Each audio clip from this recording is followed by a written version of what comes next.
उत्तर प्रदेश में खराब प्रदर्शन का पोस्टमार्टम करने वाली एक रिपोर्ट।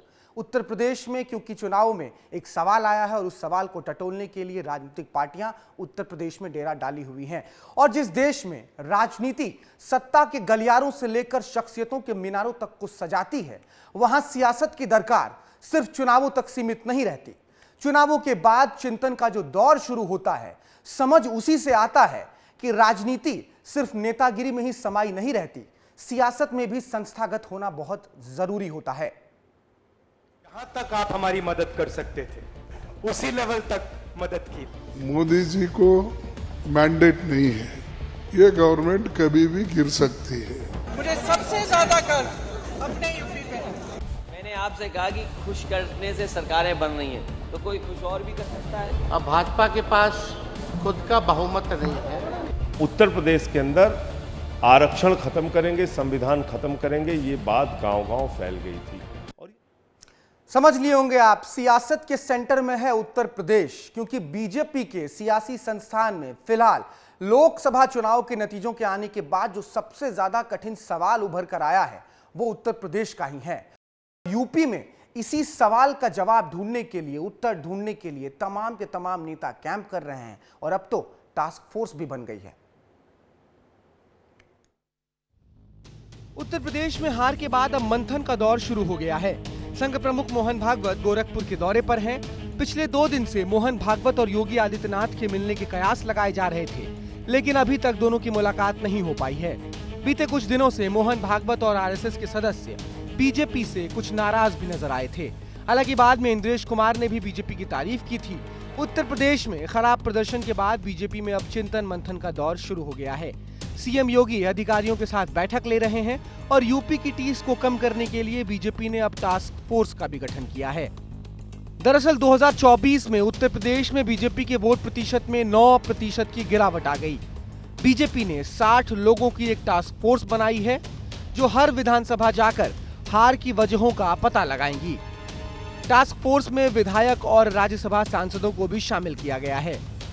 4 जून को आए आम चुनाव के नतीजों के बाद से ही पूरे उत्तर प्रदेश में घमासान मचा हुआ है और 2027 में उत्तर प्रदेश में विधानसभा चुनाव भी है। बीते कुछ दिनों से आरएसएस की नाराजगी साफ साफ दिखाई दी थी, जिसके बाद विपक्ष भी बीजेपी पर जमकर हमला बोल रहा था। कौन गंभीरता से लेता है आरएसएस को? मोदी जी खुद तो लेते नहीं, तो हम क्यों लें? जब बोलने का समय था तब बोला होता तो सब गंभीरता से लेते। तब आप चुप रहे, सत्ता के मजे आप भी लूट रहे थे। हर जिले में, हर राज्य में आरएसएस के कार्यालय बन रहे थे, तब तो आप चुप रहे। अब जब लग रहा है कि चिड़िया चुग गई खेत, तो बोलने आ गए। कौन सुन रहा है? पहले मोदी जी सुन ले उनको, फिर हम सुन लेंगे। जहां जहां प्रभु श्री राम का वास्तव्य रहा, वो सभी पवित्र भूमि पर अहंकार का पराभव हुआ है। रावण अहंकारी था, इसलिए प्रभु श्री राम ने रावण का पराभव किया, उनका वध किया। आज वही अहंकार राम के नाम पर चल रहा था, जनता ने अहंकार को रोक दिया है, पूरी तरह से पराजित नहीं हुआ है। वो काम आरएसएस को करना पड़ेगा। 241 वाली बात तो समझ रहा हूं मैं, उसमें भी कई सीटें कैसे जीती गई हैं वो भी पता है, लेकिन 234 वालों को राम द्रोही ना कहिए। हमारे राम जो है ना, मर्यादा पुरुषोत्तम है, बापू वाले राम। इंद्रेश जी, आपको उसकी समझ नहीं हो सकती है। एक जेब में महात्मा गांधी की तस्वीर, दूसरे जेब में नाथूराम गोडसे की तस्वीर नहीं चलती है। बताया जा रहा है कि उत्तर प्रदेश में लगातार बैठकों का दौर चल रहा है और बीजेपी ने यूपी की हार के लिए एक टास्क फोर्स का गठन भी किया है। सूत्रों की माने तो सीएम योगी खुद अधिकारियों से लगातार फीडबैक ले रहे हैं, लेकिन अब देखना दिलचस्प होगा कि बीजेपी की ये रणनीति कितनी सफल हो पाती है। ब्यूरो रिपोर्ट, विस्तार न्यूज। तो टास्क फोर्स तो बन गई है उत्तर प्रदेश में और कहा भी जा रहा है कि बंद लिफाफे में ये जो पूरी समीक्षा की चीज है, ये आने वाली है मुख्यमंत्री योगी आदित्यनाथ के पास। सियासत के संस्थान में जब भी ऐसे सवाल उभर कर आते हैं, खराब प्रदर्शन से जुड़े हुए, हार से जुड़े हुए, समीक्षा से जुड़े हुए, तो ऐसे सवालों पर इस संस्थान में सबसे ज्यादा क्या होता है? वो होता है वार पलटवार, आरोप प्रत्यारोप। और यही स्थिति कुल मिलाकर फिलहाल उत्तर प्रदेश में भी बनती नजर आ रही है, क्योंकि तमाम बड़े नेता जो उत्तर प्रदेश के हैं, वो कहीं ना कहीं सीधे तौर पर, प्रत्यक्ष तौर पर या फिर अप्रत्यक्ष तौर पर एक दूसरे पर दोषारोपण कर रहे हैं। तो अभी फिलहाल उत्तर प्रदेश में जिस हिसाब की स्थिति है, उसमें ना अपने आप को संजीव बालियान रोक पाए हैं दोषारोपण करने से, किसके ऊपर? संगीत सोम के ऊपर। ना ओपी राजभर रोक पाए अपने आप को यह कहने से कि ट्रेनिंग जो है वो अच्छी हुई नहीं, प्रचार बहुत अच्छा हुआ नहीं। वही कारण रहा कि उत्तर प्रदेश में नतीजे वैसे आए नहीं जैसे नतीजों की हमें दरकार थी। हाँ, मैं उम्मीद करता हूँ कि कार्रवाई होनी चाहिए थी और आगे भी उम्मीद रखूंगा अपनी पार्टी से। मैं भारतीय जनता पार्टी का समर्पित कार्यकर्ता हूँ। मुझ पर खुद आतंकवाद तक के मुकदमे अखिलेश सरकार ने लगाए।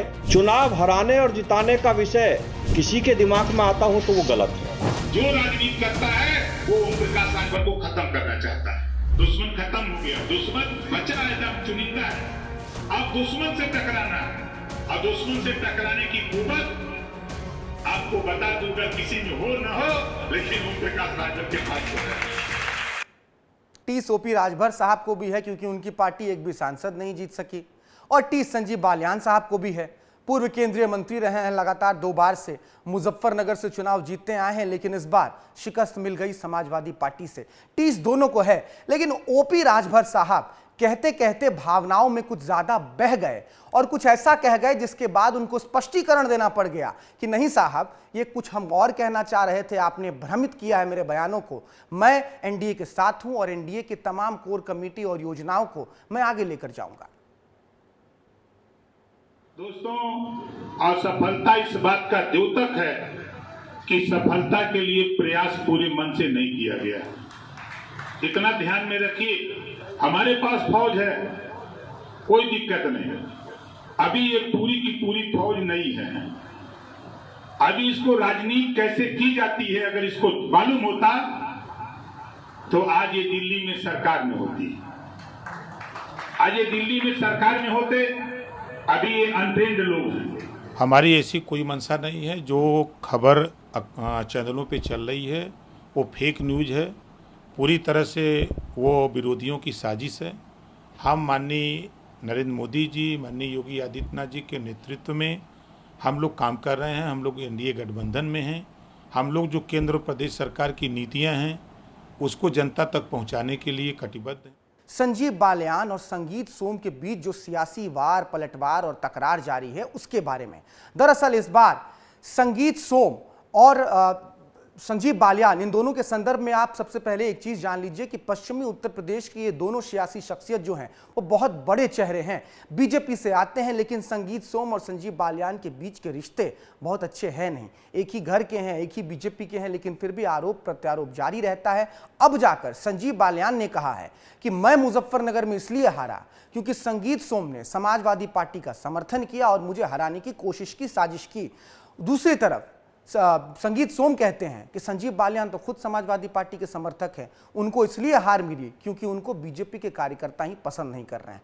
सच क्या है, झूठ क्या है, ये तो समीक्षा तय करेगी, टास्क फोर्स तय करेगी, लेकिन खबर क्या है वो आप सुनिए। हाँ, मैं उम्मीद करता हूँ कि कार्रवाई होनी चाहिए थी और आगे भी उम्मीद रखूंगा अपनी पार्टी से कि जो बिल्कुल खुले तौर पर जिन्होंने समाजवादी पार्टी का चुनाव लड़ा और यहाँ बड़ी पोजीशन लिए हुए हैं और सरकारी सुविधाएं भी ले रहे हैं, तो कृपया करके पार्टी, मेरा निवेदन रहेगा, पार्टी इस पर शायद ध्यान देगी और कार्रवाई निश्चित। मैं भारतीय जनता पार्टी का बिल्कुल समर्पित कार्यकर्ता हूं। चुनाव हराने और जिताने का विषय किसी के दिमाग में आता हो तो वो गलत है। क्योंकि मैं भारतीय जनता पार्टी के लिए काम करता हूं, किसी कैंडिडेट के लिए काम नहीं करता, मैं कमल के फूल के लिए काम करता हूं। वार पलटवार का दौर जारी है और इसी बीच बन गया है टास्क फोर्स उत्तर प्रदेश में, और ये टास्क फोर्स सियासत के अंदर जो गलतियां हैं उसको ढूंढने का काम करेगी। लेकिन ये जो कहा जा रहा है कि इस बार का प्रदर्शन कहीं ना कहीं बीजेपी का थोड़ा खराब रहा, एनडीए कहीं ना कहीं फिसलती दिखाई दी, और कांग्रेस जो एक माहौल बनाने की बात हो रही है कि इंडिया और कांग्रेस बहुत मजबूती के साथ ऊपर आई है, कांग्रेस के इसी दावों की हमने सोचा कि आज पोस्टमार्टम जरा उसका भी कर ही देते हैं कि पिछले 3 दशकों से कांग्रेस का हाल दरअसल रहा क्या है। 99 सीटों पर तो पहुंचे हैं, क्या 99 सीट जश्न मनाने लायक है कि नहीं है, हमने सोचा कि जरा इसी पर बात कर लेते हैं। अब जो आप ये ग्राफिक्स के जरिए आंकड़ों को समझने की कोशिश कर रहे हैं, उसी आंकड़ों में झांक कर देखिए कि पिछले 3 दशक में कांग्रेस की स्थिति दरअसल रही क्या है। अगर आप साल 2024 की बात करेंगे तो बीजेपी की सीटें आए हैं 240 और कांग्रेस की सीटें आए हैं 99। अंतर देखिए आप, 240 सीट पर अकेले बीजेपी है। आधी भी नहीं है। कांग्रेस 99 सीटों पर है, फिर भी दमखम के साथ और पूरी एक माहौल बनाने की कोशिश की जा रही है कि कहीं ना कहीं बीजेपी तो हार गई है। लेकिन आप खुद आंकड़ों में देखिए कि 240 बनाम 99 की बात है। अब थोड़ा और पीछे चलिए, 2019 की बात करते हैं। 2019 में प्रचंड मोदी लहर थी, बीजेपी के पास 282 सांसद थे, कांग्रेस के पास कितने थे? 52, 52, 52, 282 बनाम 52 की तस्वीर है कहां की? 2019 की। 2014 में चलिए, बदलाव की वो आंधी जिसने इस देश की सियासत को बदल कर रख दिया, और पहली बार ऐसा हुआ है कि 15 साल तक किसी एक ही प्रधानमंत्री ने देश की सत्ता को संभाला हो, और वो भी निर्भीक होकर संभाला हो, इस डर के बिना कि कल कोई मेरी सरकार गिरा देगा। 2014 की कहानी सुनिए। एनडीए के बीजेपी के पास कितनी सीटें थी? 116। बीजेपी के पास 2014 की हम लोग बात करें तो 282 सीटें थी 2014 में, और कांग्रेस के पास थी 44 सीटें। बनाम अंतर देखिए आप, 282 और 44। कहानी 2014 की, तमाम आरोपों में घिरी हुई थी कांग्रेस। वो हालत 2014 की थी। 2009 में और पीछे चलिए, बीजेपी 116 सीटों पर थी 2009 में, और कांग्रेस के पास कितनी सीटें थी? 206। ये अंतर था 2009 में, बहुत ज्यादा अंतर नहीं था 2009 में। 2004 की बात कर लीजिए आप। 2004 में बीजेपी के पास सीटें कितनी थी? 138 सीटों पर 2004 में बीजेपी थी, और कांग्रेस के पास थी 145। 138, 145। मैं समझ रहा हूं, मैं सोचना चाह रहा हूं और आपको समझाना चाह रहा हूं कि तफसील से एक बार आंकड़ों के अंतर को देखिए। अभी का अंतर कितना है? 240 बनाम 99, और हम उस दौर की बात कर रहे हैं 2009 की, 2004 की। अंतर आप खुद समझ लीजिए। 1999 की बात कर लीजिए। 1999 में बीजेपी के पास कितनी सीटें आई थी? 182 सीटें थी 1999 में, और कांग्रेस के पास 144 सीटें थी। 182 वर्सेस 144, 182 वर्सेस 144 1999। 2024 में 240 बनाम 99। अंतर तो आप समझ पा रहे होंगे। ठीक है, और हम पीछे चलते हैं, और पीछे, क्योंकि आंकड़ों में सियासत सिमटी रहती है। 1998 की बात करें तो बीजेपी के पास थी 182 सीट, और कांग्रेस के पास 1998 में थी 141। 182, 141। 1996 की बात कर लीजिए आप। 1996 में कितनी थी? 161 सीटें थी बीजेपी के पास 1996 में, और कांग्रेस के पास 1996 में 140, 161 और 140। यानी कि अगर आप आंकड़ों में जाएंगे तो आपको समझ में आएगा कि पिछले 3 दशकों से कांग्रेस की स्थिति यथावत ही रही है। लेकिन क्या है कि जो व्यक्ति राजनीतिक तौर पर और जो पार्टी राजनीतिक तौर पर रेंगती नजर आ रही थी इससे पहले, अब ये लग रहा है कि वो पार्टी कहीं ना कहीं उठकर बैठी है। लेकिन अभी भी चलना तो शुरू नहीं हुआ है, लेकिन माहौल बनाने की कोशिश ये की जा रही है कि मैराथन जीत ली गई है, लेकिन अभी भी लड़ाई बहुत बाकी है। अब आपको हम उत्तर प्रदेश लेकर चल रहे हैं, और उत्तर प्रदेश के लिहाज से, उसके मैप के लिहाज से, तस्वीरों के लिहाज से आपको हम समझाने की कोशिश करेंगे कि उत्तर प्रदेश में इस बार कहां गलती हो गई, किन इलाकों में सीटें कम आ गई बीजेपी की, जो स्थिति ऐसी बन गई कि कहीं ना कहीं बीजेपी बहुमत के आंकड़ों को छू नहीं पाई है। आप पहले तस्वीर देखिए, आंकड़ों के लिहाज से हम आपको बता रहे हैं। सबसे पहले अगर हम लोग पश्चिमी उत्तर प्रदेश की बात करें तो पश्चिमी उत्तर प्रदेश में इस बार बीजेपी के पास जो है, पिछले बार 2019 की अगर हम बात कर लेंगे तो 2019 में बीजेपी के पास थी 19 सीटें, और 2024 में बीजेपी के पास रही 13 सीटें। पश्चिमी उत्तर प्रदेश की बात कर रहे हैं हम लोग, 6 सीटों का वहां पर नुकसान हुआ है बीजेपी को इस बार। अब अगर आप और आगे बढ़ेंगे, पश्चिमी उत्तर प्रदेश से थोड़ा सा और आगे निकलिए और आप लेकर चलिए अवध। अवध वाले इलाके में अगर आप सीटों को समझना चाहे तो कुल लोकसभा सीटें अवध में है 23। 2019 में बीजेपी ने जीती 20 सीटें 23 में, लेकिन 2024 में अवध के इलाके ने बीजेपी को मात्र 11 सांसद सौंपे। दिक्कत तो वहां भी हुई, 9 सीटों का कुल नुकसान हुआ। पूर्वांचल आइए, बहुत दमखम के साथ प्रचार किया गया था बीजेपी के द्वारा भी, समाजवादी पार्टी के द्वारा भी, सबके द्वारा। कुल सीटें पूर्वांचल में कितनी है? 26 सीटें। 2019 में बीजेपी के खाते आती हैं 19 सीटें, यानी कि 26 में से 19 बीजेपी अकेले जीत जाती है, और 2024 में स्थिति इतनी बदल जाती है कि बीजेपी के हाथ महज 8 सीटें आती हैं और 11 सीटों का नुकसान हो जाता है पूर्वांचल जैसे इलाकों में। बुंदेलखंड की बात करते हैं। बुंदेलखंड की तस्वीर को अगर आप देखिएगा तो समझ में आएगा, 4 लोकसभा सीटों में से 4 लोकसभा सीटों में 2019 में बीजेपी ने चारों की चारों सीटें जीत ली, लेकिन 2024 में बीजेपी महज 1 सीट ही जीत पाई। 3 सीट का नुकसान हो गया बीजेपी को। अगर आप इन तस्वीरों को देख पा रहे होंगे, समझ पा रहे होंगे, तो आपको समझ में आया होगा कि इन चुनावों में कहीं ना कहीं उत्तर प्रदेश में बीजेपी को 42 सीटों का जो नुकसान हुआ, जो 42 उनके सांसद जो है प्रत्याशी हारे हैं, उसके पीछे कहीं ना कहीं सामंजस्य की कमी रही होगी, तभी जाकर ये तस्वीरें आई हैं। चलिए आपको और आंकड़ों के लिहाज से हम बता रहे हैं कि चीजें जो हैं, तस्वीर जो है वो किस तरीके की इस बार रही है उत्तर प्रदेश में। सीट दर सीट आपको हम आज बताएंगे कि किस सीट पर क्या तस्वीर रही। 42 सीटें बीजेपी इस बार उत्तर प्रदेश में लड़ते हुए हार गई। चलिए सबसे पहले लोकसभा क्षेत्र की हम बात कर रहे हैं, इलाहाबाद क्षेत्र की। इलाहाबाद लोकसभा क्षेत्र में इस बार नीरज त्रिपाठी बीजेपी के उम्मीदवार थे और हार गए। हार का अंतर कितना है वो भी देखिए, 58,795 वोटों से इस बार हारे इलाहाबाद में। अंबेडकर नगर की बात करें हम, रितेश पांडे 1,37,274। अंतर भी देखिए आप, अंतर के लिहाज से भी समझिए कि कहां कहां कितनी सीटों पर कितना बड़ा अंतर रहा है और कितना छोटा भी अंतर रहा है।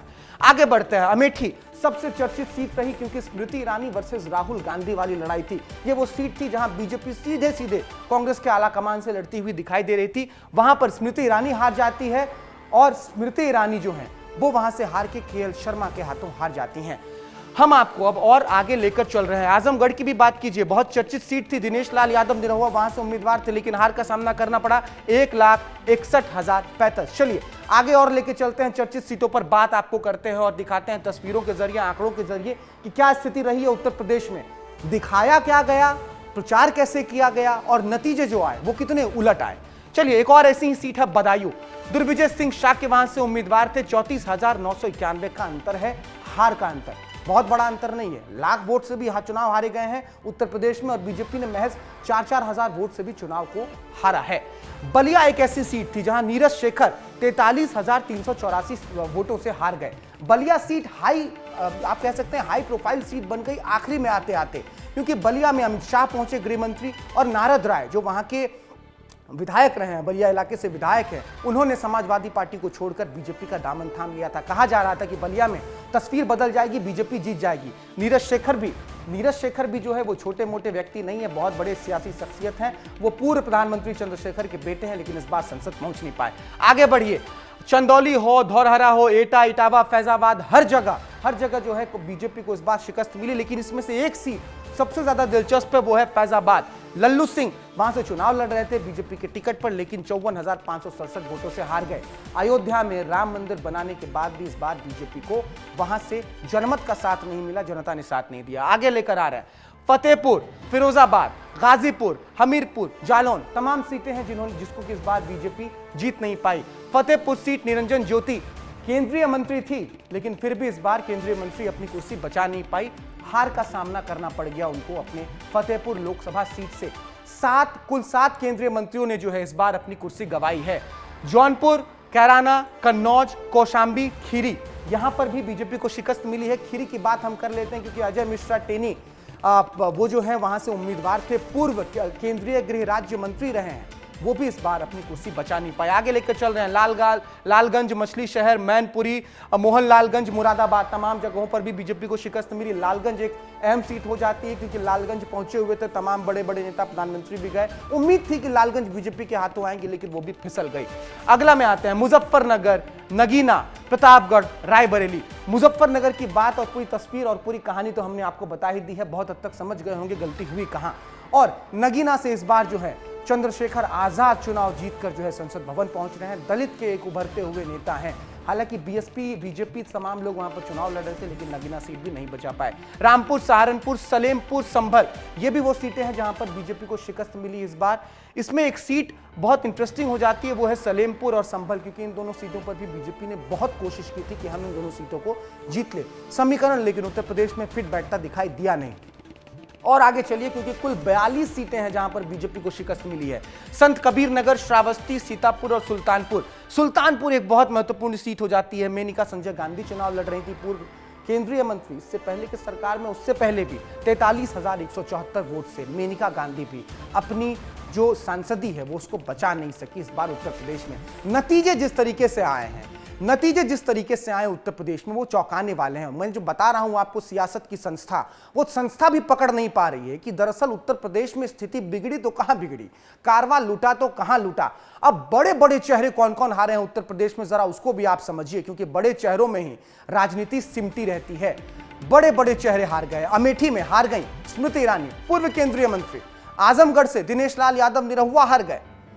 तमाम ये जो दोनों नाम है, दोनों नाम बहुत बड़े बड़े नाम है। आजमगढ़ से पिछले बार तो जीते थे और 1,61,000 के अंतर से आजमगढ़ से चुनाव हारे हैं इस बार दिनेश लाल यादव निरहुआ, जिनको कि कहते हैं बीजेपी के स्ट्रांग होल्ड माने जाते हैं। बलिया का मैंने जिक्र किया था, बलिया से नीरज शेखर इस बार चुनाव हार गए 43,384 वोटों से। बलिया की सीट भी बहुत हाई प्रोफाइल सीट बताई जा रही थी। फैजाबाद की बात करें तो फैजाबाद में लल्लू सिंह, अयोध्या, राम मंदिर, इन तमाम मुद्दों के बावजूद वहां से इस बार बीजेपी अपने प्रत्याशी को सांसद तक बना नहीं पाई, संसद भवन तक पहुंचा नहीं पाई। और अगर हम और आगे बढ़े, आपको और तस्वीरों के बड़े नाम की बात अगर हम कर रहे हैं, गाजीपुर की बात करें तो पारसनाथ राय इस बार चुनाव हार गए। मुख्तार अंसारी की मृत्यु के बाद एक तरीके से जब चुनाव में खड़े हुए मुख्तार के भाई अफजाल अंसारी, तो बताया जा रहा था कि इस बार जो चीजें हैं वो पारसनाथ राय के पक्ष में जाएगी, लेकिन पारसनाथ राय इस बार भी अपनी सांसदी नहीं बचा पाए, सांसद भवन तक नहीं पहुंच सके। लखीमपुर खीरी अजय मिश्रा टेनी भी चुनाव हार गए। मैंने जो बताया, पूर्व केंद्रीय गृह राज्य मंत्री, 34,000 वोटों से लखीमपुर खीरी से वो चुनाव हार गए। मुजफ्फरनगर में संजीव बालियान साहब, पूरी कहानी बताई। अजीत चौधरी को हराने वाले हैं संजीव बालियान, ये भी समझिए आप। इससे पहले के जो चुनाव थे, चौधरी चरण सिंह के बेटे अजीत सिंह को चुनाव उन्होंने हरा दिया था, लेकिन 2024 में आते आते सियासत की पेच ऐसी फंस गई कि मुजफ्फरनगर से भी इस बार संजीव बालियान चुनाव नहीं जीत सके। ये तमाम वो बड़े नाम है उत्तर प्रदेश में जिनको इस बार हार का सामना करना पड़ा। सुल्तानपुर से मेनका गांधी, जो मैंने बताया पूर्व केंद्रीय मंत्री रही हैं, इस बार उनको भी चुनाव हारना पड़ गया। फतेहपुर से साध्वी निरंजन ज्योति हैं, वो भी संसद भवन नहीं पहुंच सकी। ये तमाम बड़े नाम, कुल जो है 10 उम्मीदवार वहां से केंद्रीय मंत्री जो रहे थे वो चुनाव में थे। मैं 7 केंद्रीय मंत्रियों ने चुनाव हार गए, सिर्फ 3 जो मंत्री हैं वो अपनी कुर्सी बचा सके। और चंदौली की अगर हम बात करें, चंदौली में भी इस बार डॉक्टर महेंद्र नाथ पांडे जो हैं वो इस बार जीत नहीं पाए, वो भी इस बार चुनाव में शिकस्त के हालत हो गए। और जालौन की अगर हम बात करें, जालौन में भी बीजेपी को शिकस्त मिली है। भानु प्रताप सिंह वहां से जो है उम्मीदवार थे, केंद्र में मंत्री भी रहे हैं, और 53,000 वोटों से जो है लगभग वो इस बार चुनाव हार गए। ये तो तमाम मैंने आपको बड़े नाम बताइए। नाम बताने का सबसे बड़ा कारण ये था कि उत्तर प्रदेश में जो सियासत होती है वो छोटे मोटे प्रत्याशियों के नाम पर नहीं लड़ी जाती है, क्योंकि कहते हैं कि उत्तर प्रदेश से होकर ही संसद भवन का रास्ता पहुंचता है। सियासत की जो पूरी तस्वीर होती है उसकी पेंसिल अगर आप समझ ले, असल में इंक, वो इंक बनता है उत्तर प्रदेश में ही। लेकिन उत्तर प्रदेश ने सियासत का ऐसा सवाल छौंक दिया है कि अब उत्तर ढूंढते ढूंढते लोग जो हैं वहां पर कैंप कर रहे हैं। अब आपको हम एक और चीज बताते हैं, ये बहुत इंटरेस्टिंग फैक्ट है और आपको इसको ध्यान से सुनना चाहिए। उसी बात पर, उसी तर्ज पर कि क्या बीजेपी और कांग्रेस के बीच में जो एक माहौल बनाया जा रहा है कि कांग्रेस की बहुत बड़ी जीत हो गई और बीजेपी हार गई है, और बीजेपी हारी है तो कहां हारी है समझिए। 272 होता है बहुमत का आंकड़ा। बीजेपी कितनी लेकर आई है? 240 सीटें, और इंडिया गठबंधन के पास है 234 सीट, यानी कि बहुमत के अंतर से अगर आप समझेंगे बीजेपी महज 32 सीटें ही दूर हैं। उत्तर प्रदेश में बीजेपी का प्रदर्शन 2019 में जो था वो था 62 सीटें जीतने का, 2024 में 33 सीटें, यानी सीटों का अंतर समझिए तो 29 सीटों पर मैं सिर्फ उत्तर प्रदेश में, अकेले उत्तर प्रदेश में बीजेपी को इस बार दिक्कतों का सामना करना पड़ा। अगर उत्तर प्रदेश में बीजेपी ये 29 सीटें जीत जाती तो कोई बात ही नहीं थी, कोई पॉइंट ही नहीं था, कोई उसमें ऑप्शन ही नजर नहीं आ रहा था कि बीजेपी उसी ताकत से उभर कर नहीं आएगी इस बार के चुनाव में भी, जैसे कि पिछले कुछ चुनावों में आई है। कुल मिलाकर समझे, अगर उत्तर प्रदेश में बीजेपी समय रहते तमाम नब्जों को टटोल लेती, एक सामंजस्य की स्थिति बना ली गई होती, जितने भी कार्यकर्ता हैं, जितने भी कैडर हैं उत्तर प्रदेश के, अगर उसको मजबूत कर लिया जाता, और ये जो 29 सीटें उत्तर प्रदेश में हारी है बीजेपी, अगर इस 29 सीटों को समय रहते समेट लिया जाता तो आप अंदाजा लगाइए कि इस बार भी बीजेपी कितने दमखम के साथ सत्ता में वापसी करती। हालांकि इसमें कोई दो राय नहीं है कि एनडीए सरकार जो अभी बनी हुई है, एनडीए सरकार भी उसी तरीके से, उसी दमखम के साथ बेहतर तरीके से सरकार चलाने का दावा कर रही है। अब उत्तर प्रदेश में कुल मिलाकर बात यही हुई है, पोस्टमार्टम करने की बात के लिए टास्क फोर्स बना दिया गया है। तमाम बड़े से छोटे कार्यकर्ताओं को बोला गया है कि आप जो है बंद लिफाफे में ही सही लेकिन अपनी दलील और अपनी बातें हमें पहुंचाइए कि आखिर कारवा लूटा तो कहां लूटा। 60 कुल नेता जो है उस टास्क फोर्स में उनको शामिल किया गया है। विधायक हैं, राज्यसभा सांसद हैं, पार्टी के अलग अलग संगठन के जो बड़े नेता हैं उनको रखा गया है। तमाम लोगों को जो है टास्क फोर्स में शामिल करके अब कोशिश की जा रही है कि जो चीज हो गई हो उसको जल्द से जल्द सुधार लिया जाए, क्योंकि बीजेपी सियासत के दौर में सबसे बड़ी संस्थान है, यह भी आपको मानना पड़ेगा। जो उसकी पार्टी की मशीनरी है वो सबसे बेहतर है।